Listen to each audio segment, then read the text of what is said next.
Hello this is ജയ്. അങ്ങനെ ഒരാഴ്ചത്തോളം നീളുന്ന നെയ്യാറ്റിങ്കര ഗോപൻ സ്വാമിയുടെ മരണത്തിലെ ദുരൂഹതയ്ക്ക് ഒരു ചെറിയ മാറ്റമുണ്ടായി. നിലവിലെ തെളിവ് വെച്ചുകൊണ്ട് സ്വാഭാവിക മരണമാണെന്നും കൂടാതെ പോസ്റ്റ്മോർട്ടത്തിന് ശേഷം ഇനി നടത്തുന്ന ടെസ്റ്റുകളുടെ അടിസ്ഥാനത്തിൽ പൂർണ്ണ രൂപം അറിയാൻ സാധിക്കുമെന്നും പോലീസ് വ്യക്തമാക്കി.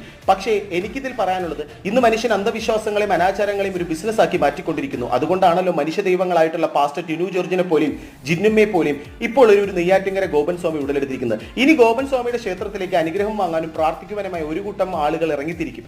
ഇന്ന് ഒരുപാട് ജനങ്ങളുടെ സാന്നിധ്യത്തിൽ ഗോപൻ സ്വാമിയെ വീണ്ടും മഹാസമാധി ഇരുത്തുകയാണ്. ഇനി മനുഷ്യൻ ദൈവങ്ങളെ പുറത്താക്കി ഈ മനുഷ്യ ദൈവങ്ങളെ ആരാധിച്ചു തുടങ്ങുന്ന ഒരു കാലഘട്ടമാണ്.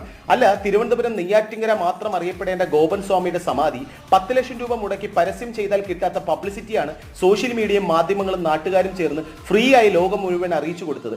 ഇതിലൂടെ ഗോപൻ സ്വാമിയുടെ ക്ഷേത്രത്തിന് നല്ലൊരു മാർക്കറ്റിംഗ് പബ്ലിസിറ്റിയാണ് ഉണ്ടാക്കി കൊടുത്തത്.